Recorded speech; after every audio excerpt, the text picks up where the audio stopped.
Chairman, MP, মন্ত্রী, mayor এই পদগুলো কিন্তু অস্থায়ী।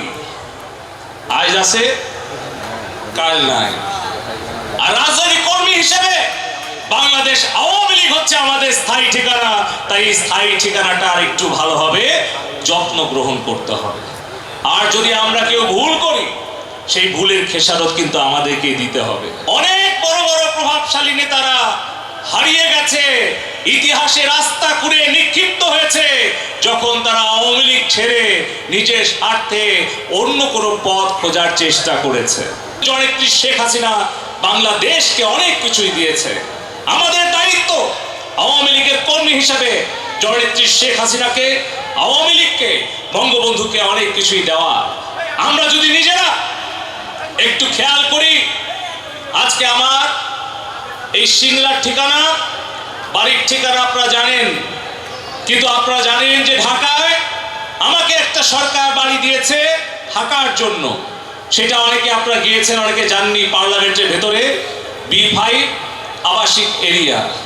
কিন্তু যখন আমি পাসপোর্টে লিখি আমার একটা অস্থায়ী ঠিকানা, বর্তমান ঠিকানা হচ্ছে B5 ওই পার্লামেন্টে, যেটা মন্ত্রী হিসেবে আমি থাকার জন্য পেয়েছি। আমি লিখি স্থায়ী ঠিকানা এই 670 কলেজ পাড়া, সিংড়া পৌরসভা, আমার জন্মস্থান, আমার জন্মভূমি। ঠিক একইভাবে আমাদের রাজনৈতিক কর্মীদের মনে রাখতে হবে 6000 mAh battery, one and only Power Master, NextG N73.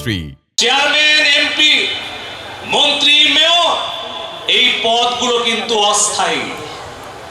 আজ আছে, কাল নাই। আর রাজনৈতিক কর্মী হিসেবে বাংলাদেশ আওয়ামী লীগ হচ্ছে আমাদের স্থায়ী ঠিকানা। তাই স্থায়ী ঠিকানাটা আর একটু ভালোভাবে যত্ন গ্রহণ করতে হবে। আর যদি আমরা কেউ ভুল করি, সেই ভুলের খেসারত কিন্তু আমাদেরকে দিতে হবে। আপনি তো পরের কথা, বাংলাদেশ আওয়ামী লীগের প্রতিষ্ঠাকালীন থেকে ইতিহাস পর্যালোচনা করলে দেখা যায় অনেক বড় বড় প্রভাবশালী নেতারা হারিয়ে গেছে, ইতিহাসে রাস্তা খুঁড়ে নিক্ষিপ্ত হয়েছে যখন তারা আওয়ামী লীগ ছেড়ে নিজের স্বার্থে অন্য কোনো পথ খোঁজার চেষ্টা করেছে।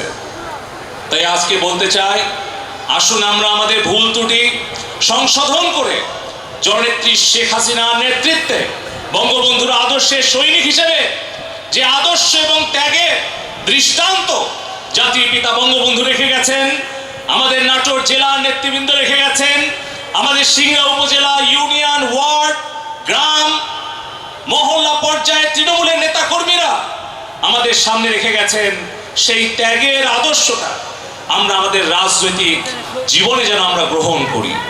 আমাদের আগামী দিনে জননেত্রী শেখ হাসিনার স্মার্ট বাংলাদেশ বিনির্মাণের জন্য প্রয়োজন আমাদের স্মার্ট নাগরিক, স্মার্ট অর্থনীতি, স্মার্ট সরকার এবং স্মার্ট সমাজ ব্যবস্থা।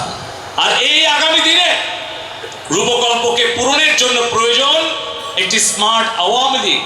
স্মার্ট আওয়ামী লীগের স্মার্ট কর্মী, যারা সততা, নিষ্ঠা, শ্রম দিয়ে দেশের সেবা করবে, মানুষের সেবা করবে এবং নিজেরাও সামনের দিকে এগিয়ে নিয়ে যাবে আমাদের এই প্রাণের সংগঠনকে।